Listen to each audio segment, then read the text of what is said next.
Assalamualaikum warahmatullahi wabarakatuh. Perkenalkan, nama saya Siti Khairia.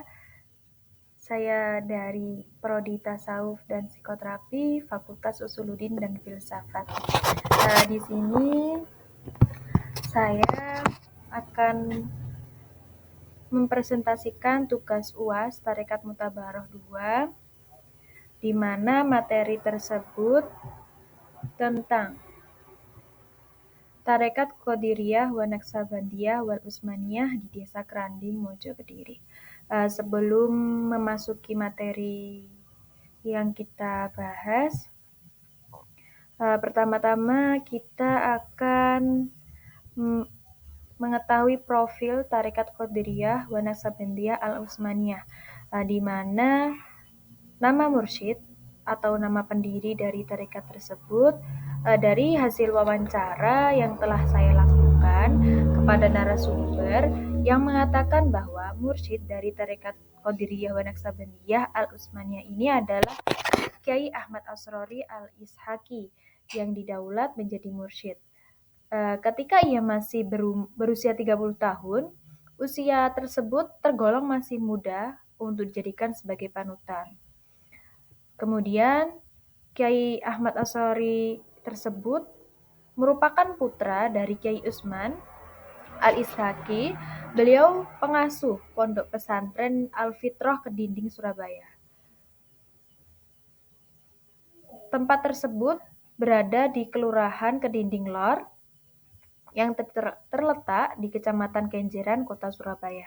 Di atas tanah yang kurang lebih 3 hektar, berdirilah Pondok Pesantren Al-Fitrah yang diasuh Kyai Ahmad Asrori, putra Kyai Utsman al-Ishaqi. Nama al-Ishaqi dinisbatkan kepada Maulana Ishaq, ayah Gunung Sunan Giri, karena Kyai Utsman masih keturunan Sunan Giri.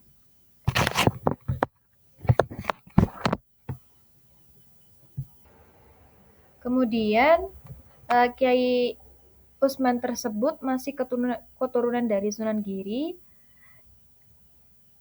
yang memiliki putra 13 orang. Kemudian silsilah dari Kyai Asrori yang pertama yakni Ahmad Asrori al-Ishaqi, kemudian Muhammad Utsman, kemudian Surati, kemudian Abdullah, kemudian Ahmad Mbah Deso, kemudian Mbah Jarangan, kemudian Ki Ageng Mas, kemudian ke Ki Panembahan Bagus, kemudian Ki Ageng Pangeran Sedengrono, kemudian Panembahan Agung Sido Mergi, Pangeran Kawisguwa, Fadullah Sido, sampai ke Husain bin Ali, Ali bin Abi Thalib atau Fatimah bin Rasulullah, sampai segitu. Kemudian untuk penyebaran atau masa awal dari Kyai Ahmad Asrori tersebut, yakni pada awal mulanya sebelumnya ia menjadi mursyid, sebelum beliau itu menjadi mursyid, beliau telah memulai atau awalnya ketika masih muda, beliau sudah berdakwah dengan cara mendirikan masjid dan dikelolanya di lingkungan tempat tinggalnya.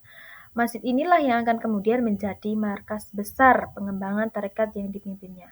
Lebih jauh, berawal dari masjid ini, pengembangan tarekat diusahakannya sedemikian rupa hingga berdirilah lembaga pendidikan, yayasan, dan organisasi Al-Hikmah.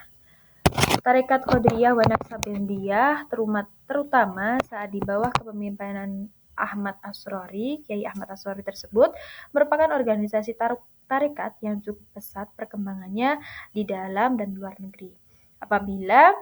Jika melihat perkembangan Jamaah Al-Hikmah yang didirikannya tidak terbatas pada kaum tua ataupun generasi muda.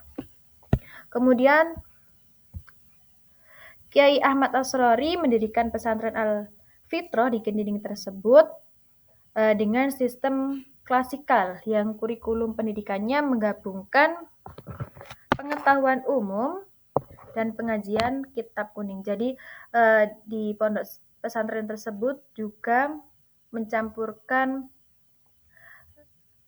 ajaran-ajaran atau pengajian yang begitu baik. Kemudian ia juga menggagas Al-Hikmah, sebuah jamaah yang sebagian anggotanya tersebut adalah pengamal tarekat tersebut atau tarekat Qadiriyah wa Naqsabandiyah. Jamaah ini menarik karena sifatnya yang inklusif, ia tidak memiliki salah satu organisasi sosial manapun.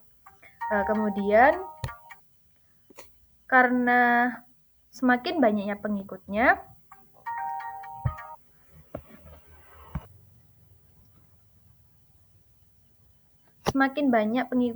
para tokoh sepakat untuk membuat sekretariatan untuk acara-acara.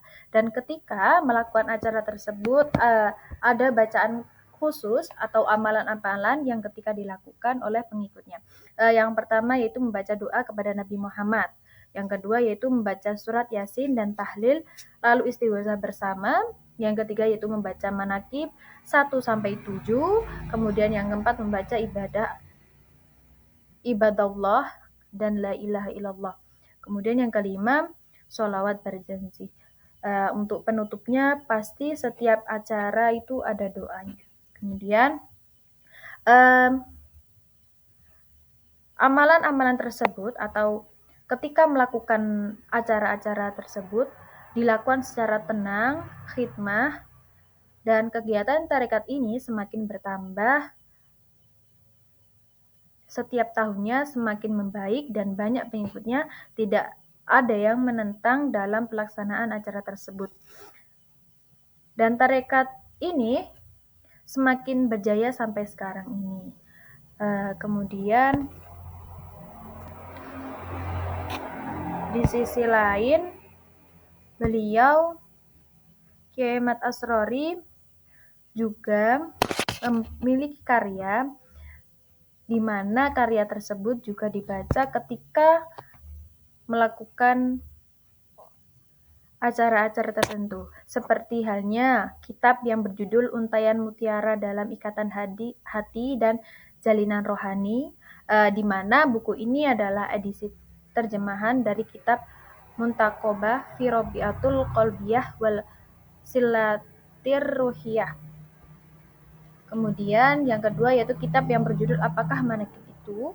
Yang ketiga yaitu kitab berjudul An-Nawar Al-Husaniyah Al-Khotimiyah.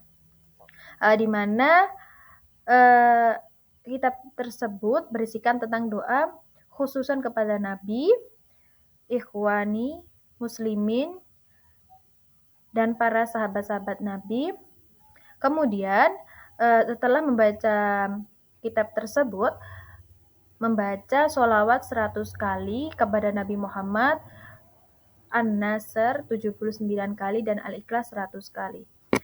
Untuk materi yang selanjutnya yaitu pengaruh spiritual di dalam masyarakat di desa Kranding, Mojo Kediri.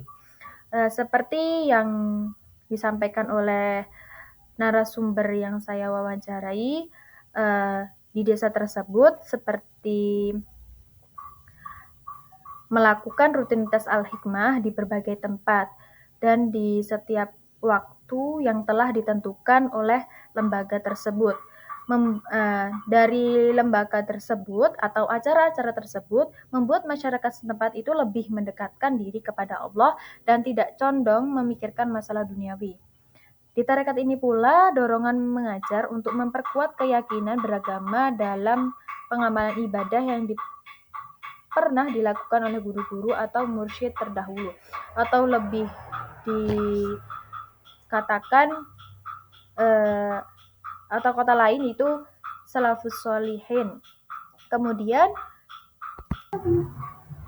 zikir yang dianjurkan atau yang diajarkan di dalam tarekat tersebut yaitu zikir tauhid yang dapat menguatkan akidah dan keimanan seseorang, jiwa akan hidup, dan akal yang selamat.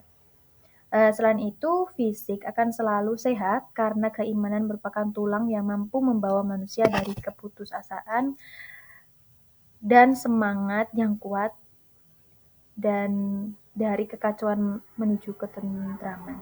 Seseorang yang beriman akan merasakan bahwa ketentraman itu memenuhi ruang jiwanya di tengah berbagai krisis kehidupan yang serba materialistik. Mungkin itu yang bisa saya sampaikan. Berikut adalah dokumentasi ketika saya mewawancarai oleh narasumber yang bernama Ibu Solehah, sekaligus beliau juga mengikuti tarekat Qadiriyah Naqsabandiyah Al-Utsmaniyah sudah sejak lama, dari beliau masih muda. Dan sekarang beliau sudah berumur 50 tahun dan sudah memiliki anak yang sudah menikah. Itu yang bisa saya sampaikan. Kurang lebihnya saya mohon maaf. Wassalamualaikum warahmatullahi wabarakatuh.